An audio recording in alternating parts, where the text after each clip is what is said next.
everybody. Today was shopping day.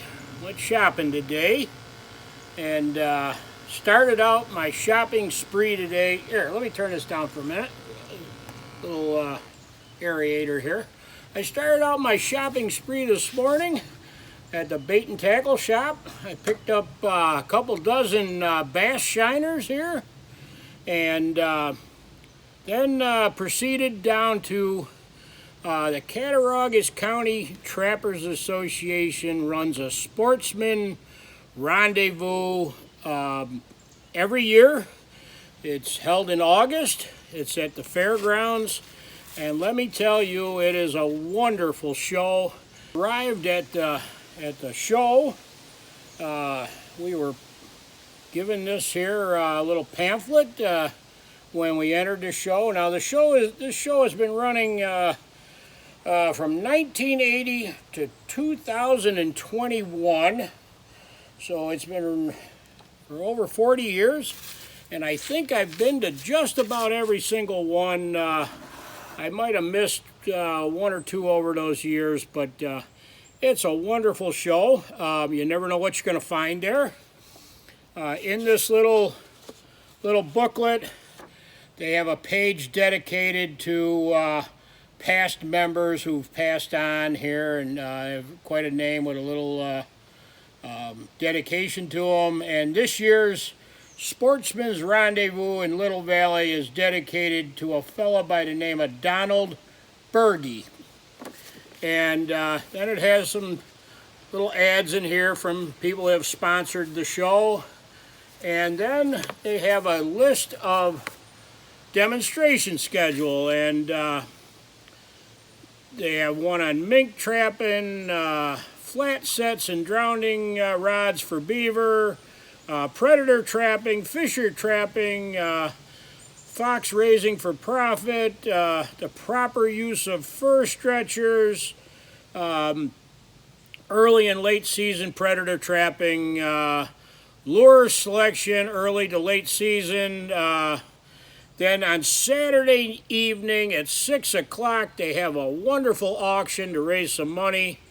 And then they have a few more seminars on Sunday morning. They have setting on sign for set locations, using dog-proof raccoon traps, and then they have a question and answer session with some expert trappers. So all of this, you get all of this for $5. $5 gets you into this show, and you literally can spend the whole day there. They have a lot of wonderful things to buy, and I wanted to share with you some of the stuff that I picked up at the show. Now, my personal favorite part of the rendezvous show over in Little Valley that the Cattaraugus County Trappers put on is the tailgater section, because you never know what you're going to find there. And I'll show you a few things that I picked up. One of the first things I did was they had a booth from the Pennsylvania Trappers Association, a raffle. They're raffling off some traps, and I bought a ticket for that. So keep your fingers crossed for number 60, that they pulled number 60, ticket number 60. So that was my first purchase there. Then I was digging around a little bit, and there was a fellow with a whole bunch of older vintage knives, and I picked up this really cool old pocket knife. It's a Camellias. You can see the scales on it, and the patina is beautiful. Whoever had this knife had it for a very long time, because you can see how much they've sharpened down the blade on this. And then there's a can opener, a flat screwdriver, and a bottle opener. And then there is a awl. So I'm going to clean this up just a little bit. I'm not going to go overboard, because one of the reasons I picked it up was because of the patina and the use And you can only imagine the history behind this little knife. I picked it up for a few bucks. And then speaking of knives, I picked up this old Imperial pocket, or not pocket knife, fixed blade knife. Now it didn't have a sheath. It's pretty good shape, the blade is. The handle's in excellent shape. I paid a whopping $1 for this. Then there was a fella that had some old gear, some leather goods and stuff, and I picked up this leather sheath for a knife. Now it didn't come with a knife, but I'm sure I have a knife at home that'll fit this. And again, $1. Picked up some number 11 percussion caps for my muzzle loading shotgun. At one of the tables, they had this vintage leather back quiver for holding your arrows. It's got a pocket on it. It has a tooled in the leather is a running deer. There's a bunch of oak leaves and acorns, and I thought it was very cool. Now my plan for this is to treat the leather with some saddle soap and some leather preservative, and then I'm going to use it as a wall hanging. I'm going to hang it up on the wall and then put some of my vintage old arrows, my old collectible arrows in it. Again, just a few bucks. Then, make sure I don't knock all this down. I came across, there was a fellow with a whole bucket of axes in it, and there was a real nice double-bladed axe there. That was what I first had my eye on it, but a Amish fella, he beat me to it, and that's okay. I mean, he grabbed it. And then I found in that barrel this single bit axe, and what caught my eye was it's stamped Made in England. Now, I've never found an axe made in England in my collection. I don't have anything like that. So I started thinking maybe Sheffield steel or something like that. It also is marked with the company. It says Great Neck axes or tools, made in England. The head itself is in excellent shape. It has a little bit of damage here where somebody used this thing as a hammer, but I'll grind out a little bit of that. The handle is in pretty decent shape, so I think I'll be able to save that. Put a new wedge in here, tighten up the handle some. So those are my treasures from the Sportsman show, which I plan on returning back tomorrow when I have more time and doing a little more shopping over there and see what I can find. Then my shopping trip today did not end after that. I stopped at the Amish baked goods place over on Fenton Hill, and we picked up some chocolate chip cookies. The bag was a little bigger when I bought it, and we ate a few in the car. Then we picked up some zucchini, well, they're calling them bars, but zucchini cake, whatever you want to call it. Speaking of zucchini, we bought all these zucchinis here.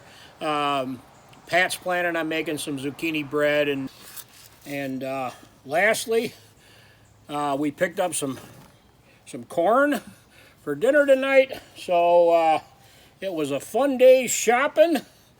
So I may find a few more treasures tomorrow at the show. I made one last purchase today. I bought myself a ice cold cola. So today was a great day out shopping. This morning when I got up, I said I'd go fishing for a little bit, and then I'd go back to the Sportsman show and see what items might be out today. Being Saturday, they put out some more items, usually some vendors that aren't there on Friday. And Got up real early this morning, went over fishing, and the fish were biting like crazy, wouldn't you know it? I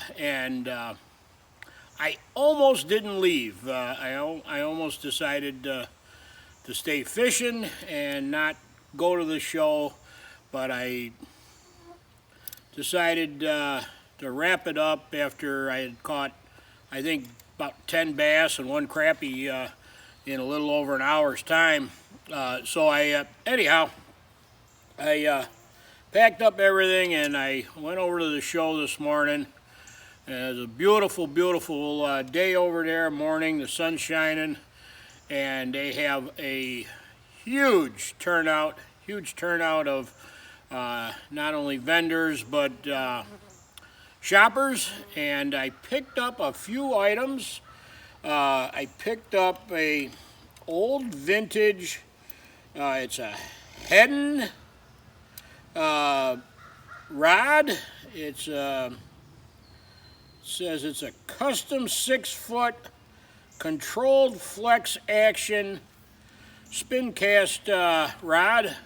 At one time this was somebody's pride and joy, and it came with a Shakespeare model ED spin cast reel.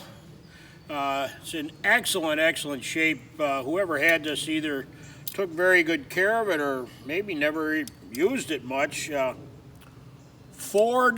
I paid for this. I can't believe it. $4, so I'm going to put some new line on it, and then we'll take it out and do some fishing with it. And the other item that I picked up over at the show this morning, the fella that was selling it, he wasn't sure what these were. He had described them as javelins, you know, like they throw in the Olympics or whatever. And I don't believe they are javelins. What I believe these are is snow snakes, and these are used in a winter game that the Iroquois play. There's a icy track, for lack of a better description, and these are thrown in a groove on that track, and the distance on that icy track that they go, I believe, determines the winner. I don't have much experience with these, but they are definitely handmade. You can see where they have a leaded tip on them. They are made very similar to the way a self bow is made, where it follows the grain. The heavy end is on the point, and the lighter end, it tapers off to a much lighter end, and it has a little finger groove down on this end. In looking at them, I believe they are hickory, but I'm not sure about that, and they are both approximately the same length. One is, maybe a couple inches longer. So this one's got a lighter weight on it. This is a little lighter of a snow stake. So I picked these up. That's my treasure from the show today. I paid just a few bucks for these, and I have a feeling that they may be old, and they may have some value above what I paid for them. The fellow that I bought them from, he was happy that he sold them, and I'm very happy, and I got to do a little more research on these. I may stop over at the Seneca Museum and see if they can help me out with some information on these, maybe the maker, or whether they really are snow snakes. I'm not sure. So it was a good day shopping over at the show this morning. Had breakfast with my two friends, Kevin and Tom, at the little booth that the church runs there. Had a Real nice breakfast sandwich, sausage and eggs on a muffin, $4. I mean, $4, how could you go wrong?